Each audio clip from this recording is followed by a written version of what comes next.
She's going to make tech companies do more to keep kids safe online. She'll invest in high-impact tutoring to get kids who are struggling back on track. And she's going to make sure you can see exactly where your tax dollars are going and whether the programs you are helping to fund actually do what they're supposed to do. Mikey will work with anyone if it helps the people in New Jersey. And she will listen to everyone too, whether they voted for her or not.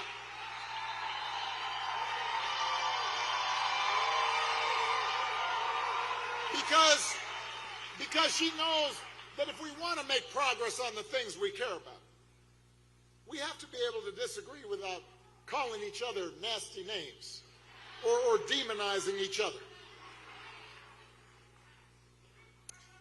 At a time when our politics feels just so broken, we need leaders like Mikey, public servants who are in it for the right reason, who are focused on the future, and who will always stay connected to the people that they were elected to serve. Now, her opponent, not so much. Mikey's opponent has now run for governor 3 times in a row. I mean, I believe in persistence, but at a certain point. So 3 times in a row. Other 2 times he lost.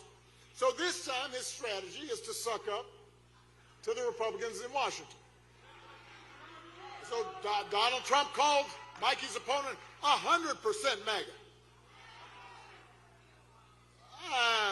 Not a great endorsement.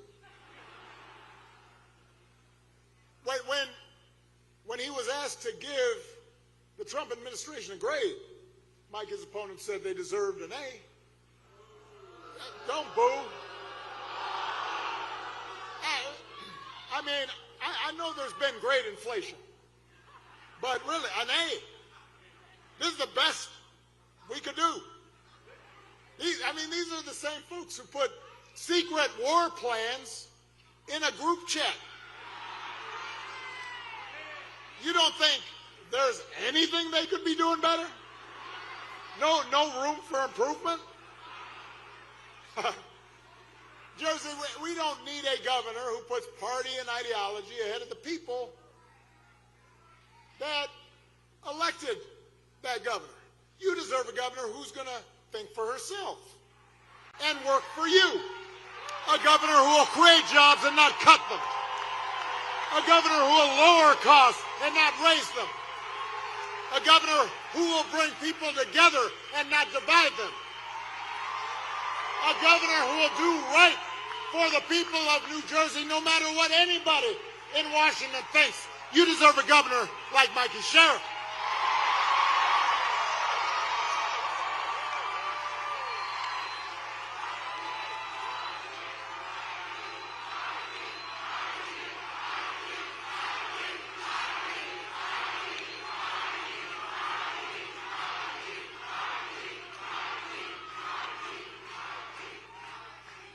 I'm going to bring it down a little bit here. Just for a second. Hold on a second. I hear you, but I want to kind of wrap up with something that I want everybody to think about. At the end of the day, what this election is about, what politics in a democracy is always about, is values. What do we care about? What do we believe? What do we prioritize? What are our core convictions? You know, a lot of people have asked me lately whether I am surprised at the direction the country is taking.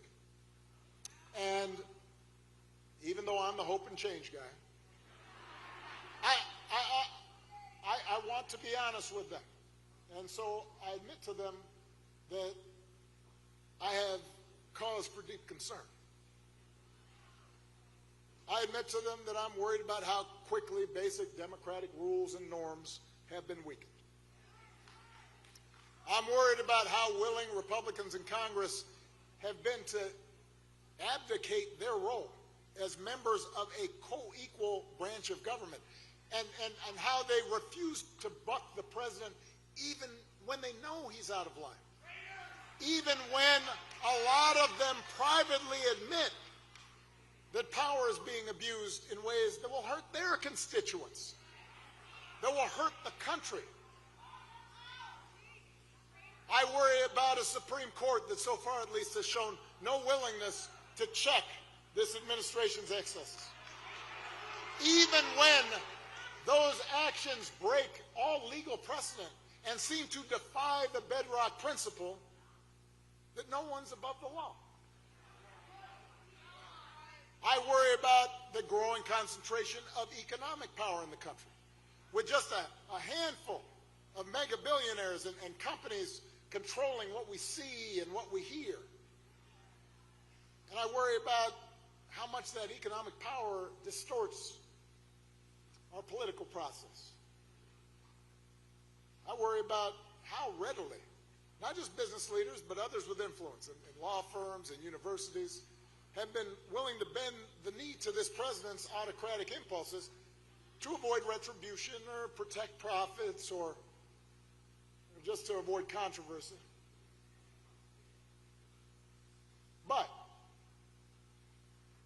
what I also tell people who ask, what I remind them, is that this contest of ideas, it's not new. America's always had competing stories about who we are and what this nation stands for. The first story says, we the people mean just some of us. That in order to qualify, you got to be the right color, you've got to come from the right family, you've got to worship the right way. It says that even though we got rid of a king, that was the whole point of the revolution, there's still a caste system in America. A pecking order of who makes decisions and who obeys, who gets opportunity and who is obliged to serve. And that story is policed by fear and by force. And it tries to convince people that for their group to win, another group's got to lose. It tries to convince people that if somebody doesn't look like you or doesn't think like you or practice religion exactly the way you do, they must be a threat to your way of life and need to be put in their place. That's how Donald Trump thinks about America. That's what make America great again means. Putting people like him back in charge even when they don't know what the hell they're doing. Now, so that's one story, and that story's been part of America. You can pretend it hasn't been, but you can get rid of, you can try to whitewash school books and go to national parks and say let's get rid of that, and that sign that says Native Americans used to live here. You can do all that, but that story has always been part of America. And that story isn't even new. It isn't even uniquely American. For most of human history, it's the way society worked. There was a hierarchy, and there were lords, and then there were peasants, and some people had everything, and some people had nothing. There are all kinds of countries that still operate that way. And for a long time, that story of caste and privilege and concentrated power was the law of the land in America. For decades, if you looked like me, you were property.